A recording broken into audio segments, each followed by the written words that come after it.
At 7:43 in the morning, the control tower heard only 3 words: "G'day, mate, I'm still here." And then, silence. No distress call, no recorded explosion, no wreckage found to this day. Just one of the Royal Australian Air Force's finest pilots vanished forever over the Coral Sea.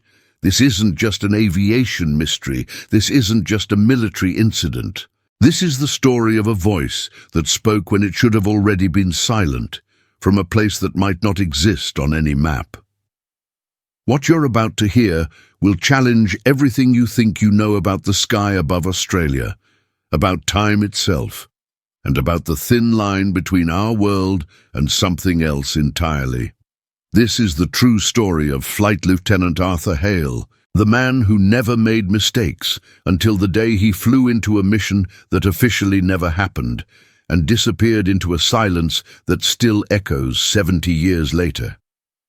Imagine being 8,000 meters above sea level with the infinite ocean below you, your radar flickering unstable, fuel diminishing, and the strange sensation that something doesn't belong in that sky. Some pilots learn to fly, others seem born in the air.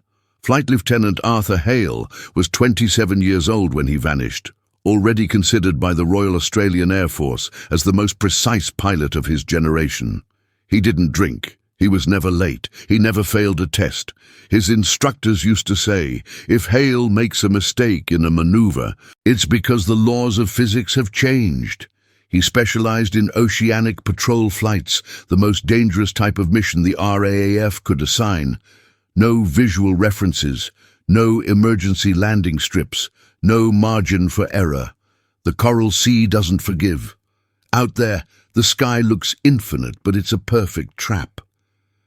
In the week before his disappearance, Hale wrote in his personal diary, "The radar has been strange, I can't explain it, but I feel like we're being watched. Nobody took it seriously. Pilots feel things. It's normal. They experience sensations that ground crew never understand." Arthur Hale was different, though. He was methodical, clinical even. Born in Brisbane in 1929, he joined the RAAF at 18, driven by stories his father told about the air war over the Pacific. He rose through the ranks faster than anyone in his squadron.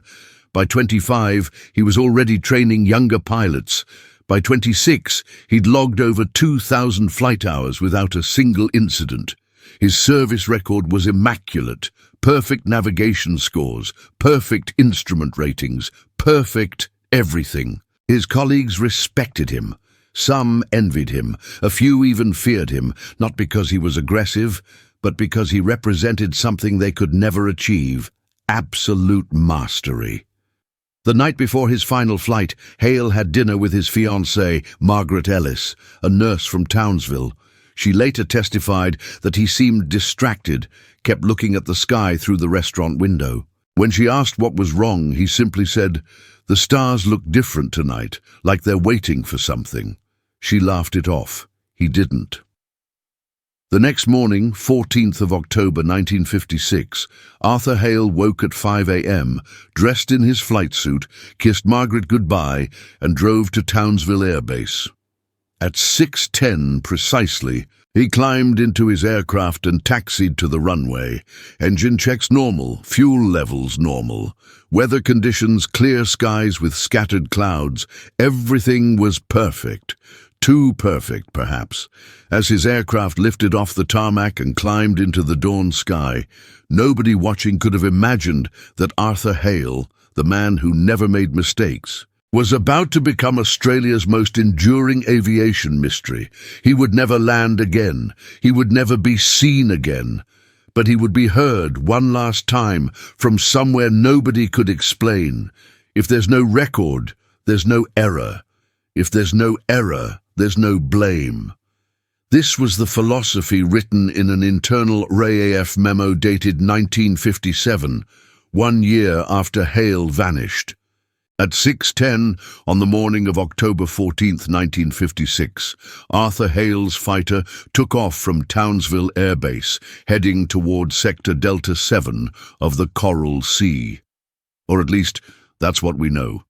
because in the public archives of the Royal Australian Air Force, that flight simply doesn't exist. No flight plan, no mission code, no registered destination. It's as if Arthur Hale took off on his own initiative, which is impossible.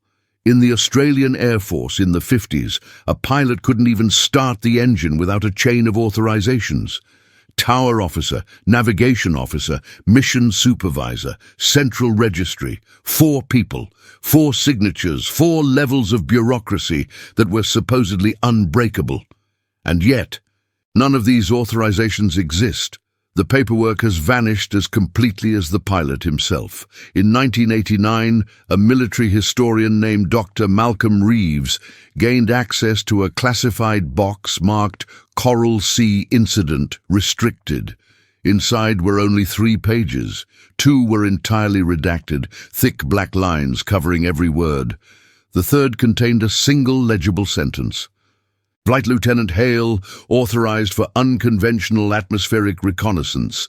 There was no explanation of what unconventional meant, no coordinates, no mission objective, no commanding officer's signature.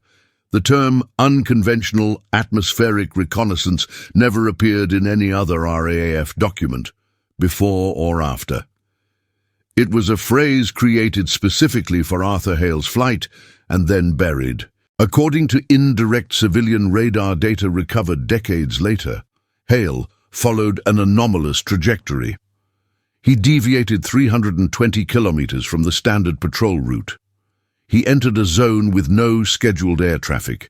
He maintained constant altitude for 47 minutes, and then he disappeared from radar, not in a sudden drop, not in a gradual signal loss. He simply ceased to exist on the screen, as if someone had erased him with a switch. The final tracking point sits in an area known among navigators as the Quiet Patch, a stretch of the Coral Sea where compasses malfunction, radios produce unexplained static, and reports of atmospheric mirages are disturbingly common. Local fishermen had another name for it, the blue hole of the sky. Because clouds rarely formed there, wind seemed to die, and sound itself disappeared into an eerie stillness.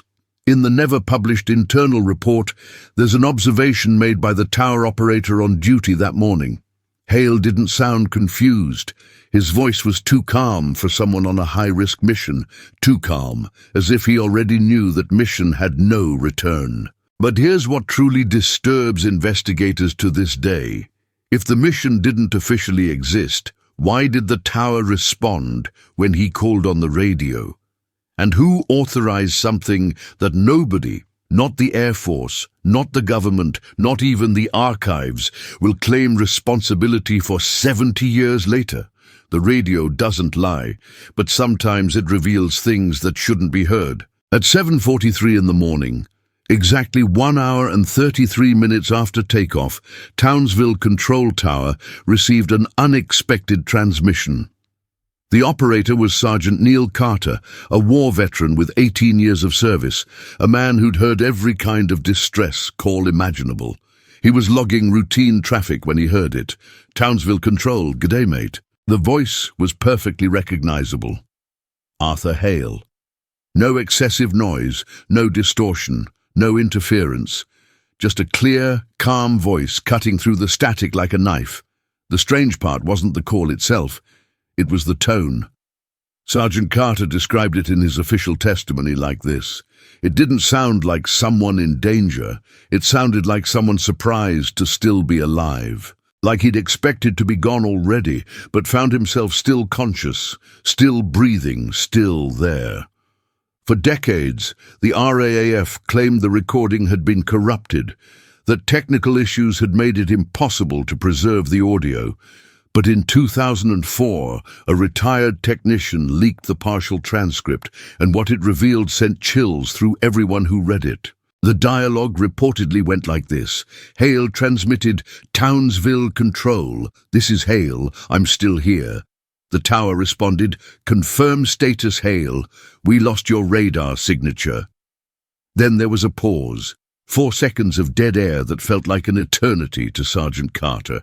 Finally, Hale replied, "That's the thing. I don't think I'm on your radar anymore." The tower officer, confused, asked him to repeat his last transmission.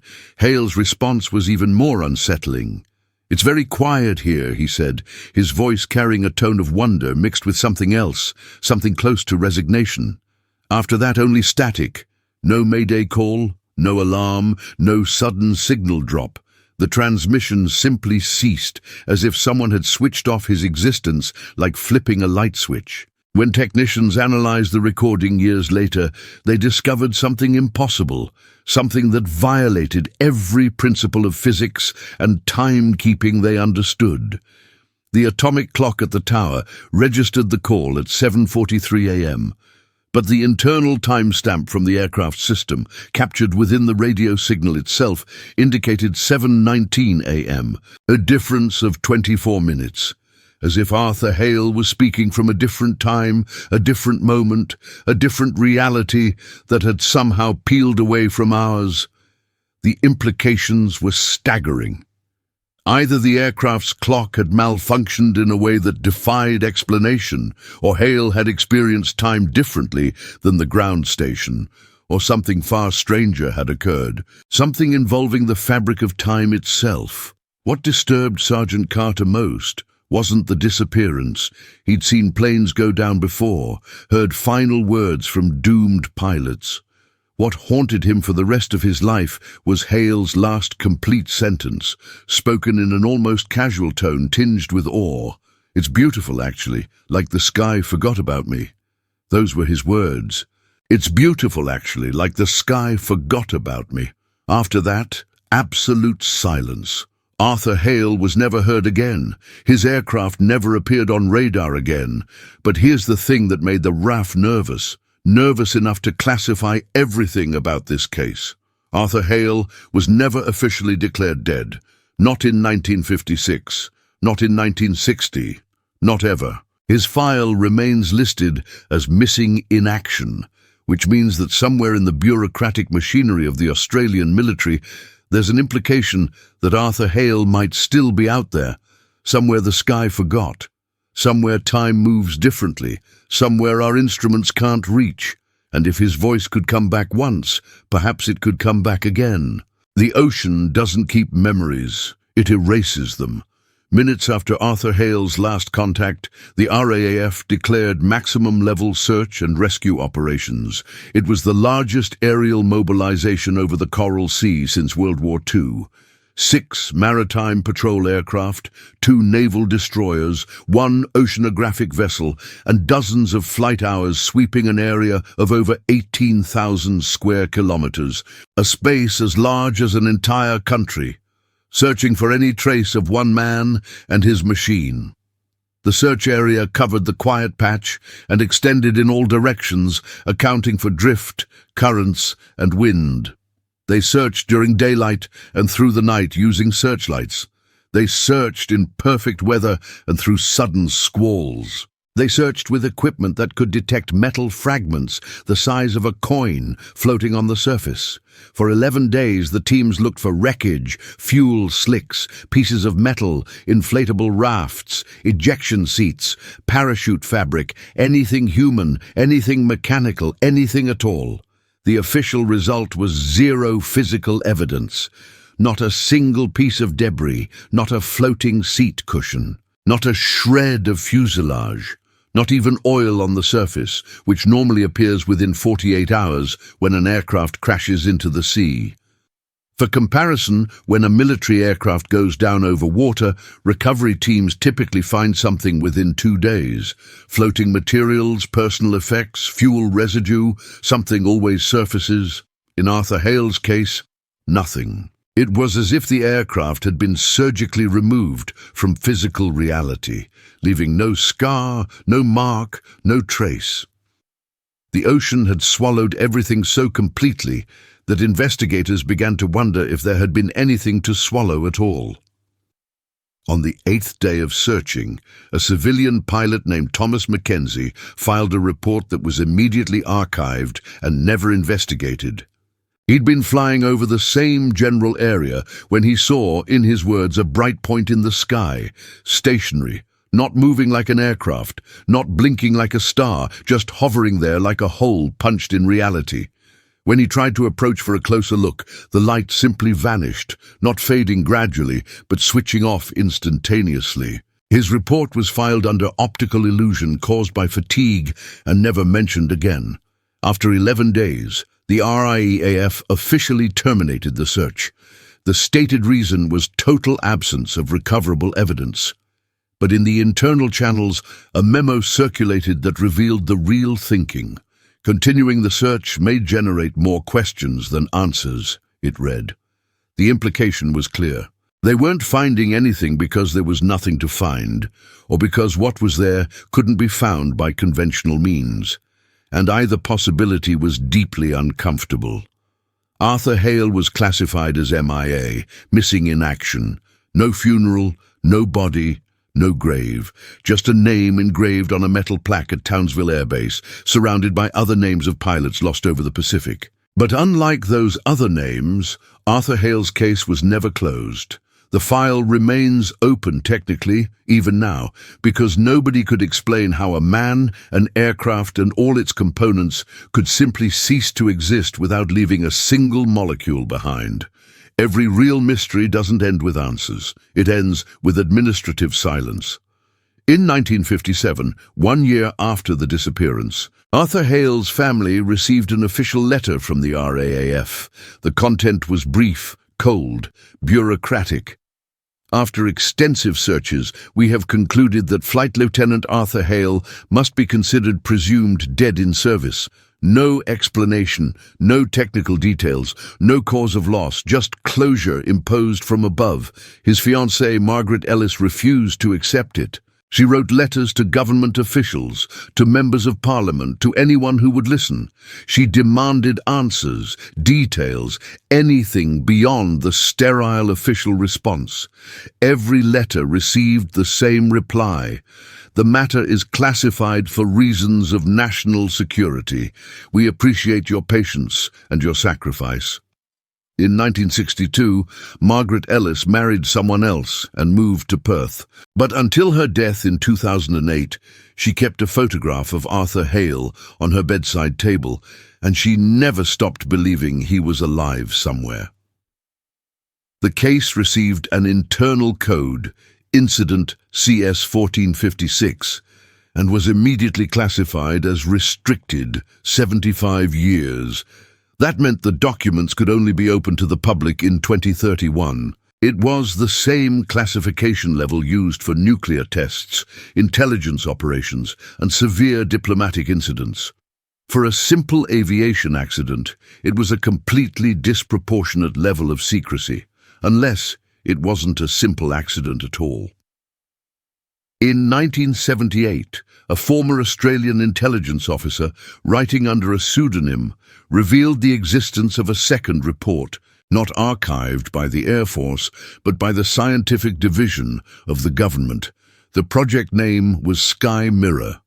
Its stated objective was the study of atmospheric phenomena capable of generating distortions in perception, time, and electromagnetic signals.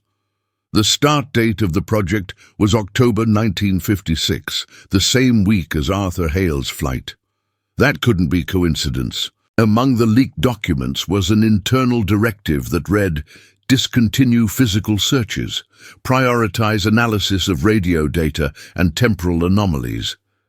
They stopped looking for the aircraft and started investigating the signal. Not the pilot, but the transmission. As if they believed Arthur Hale hadn't crashed, but had crossed something, passed through something, entered something that conventional search methods couldn't reach.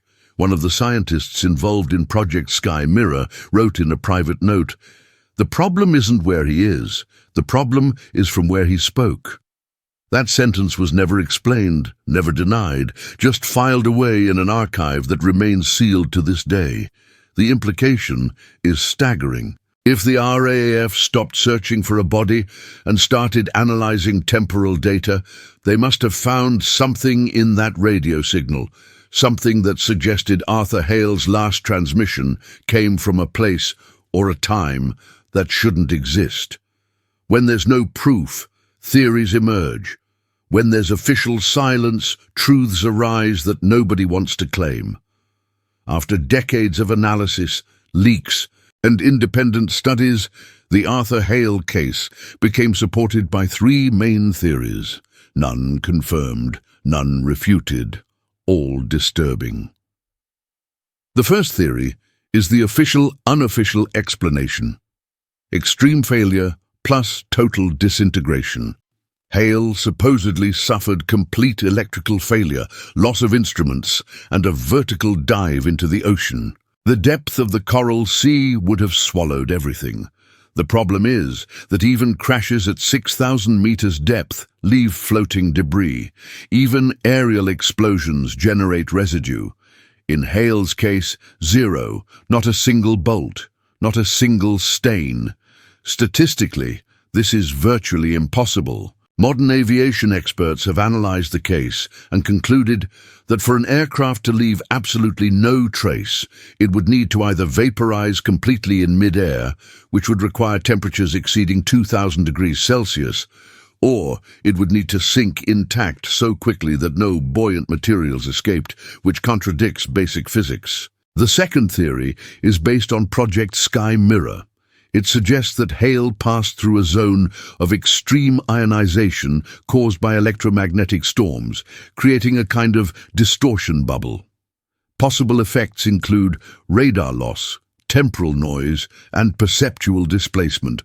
This would explain the 24-minute difference in the clocks, the silent sky, and the transmission outside standard time. In scientific terms, it would be something close to a micro-event of space-time discontinuity. Not exactly a portal, but not entirely reality either.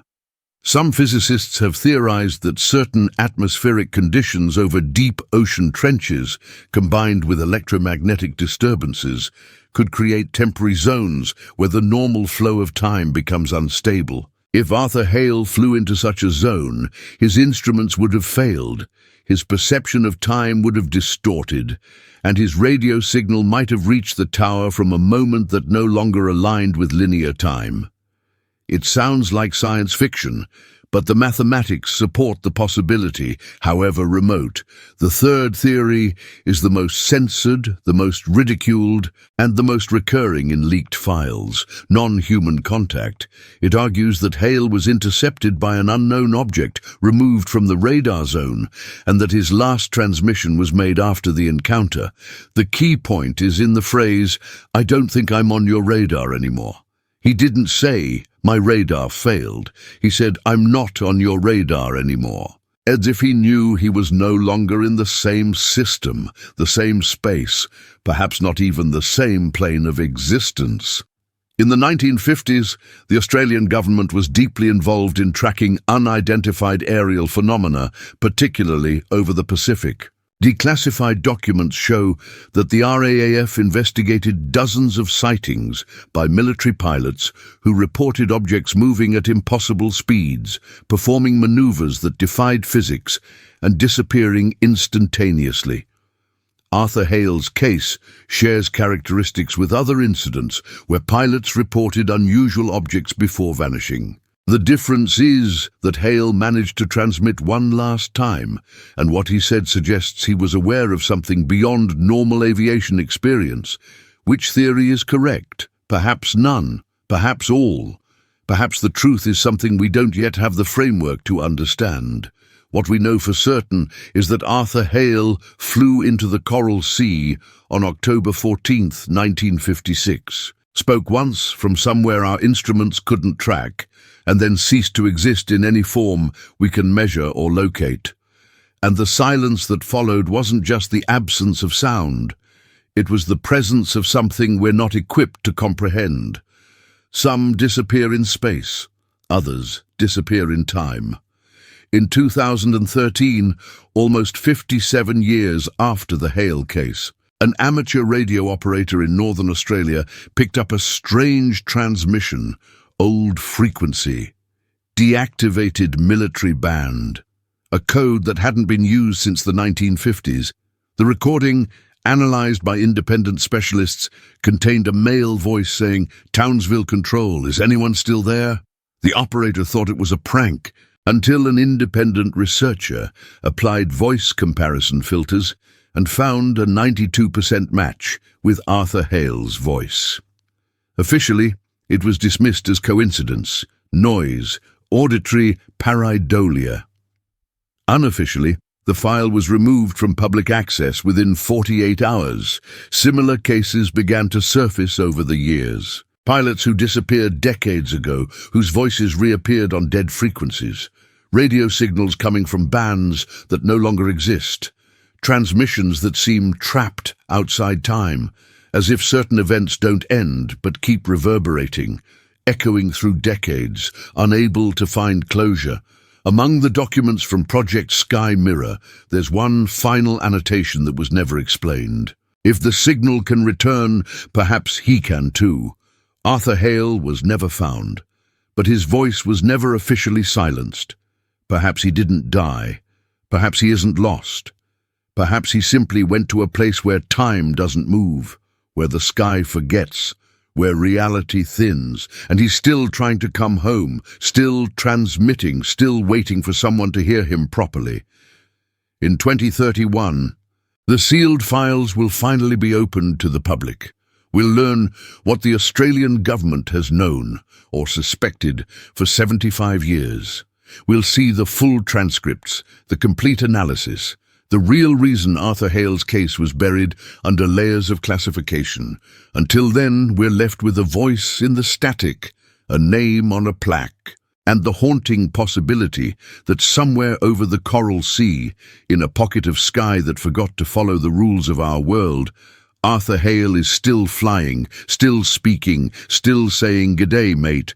I'm still here, waiting for the day when someone finally understands where here actually is."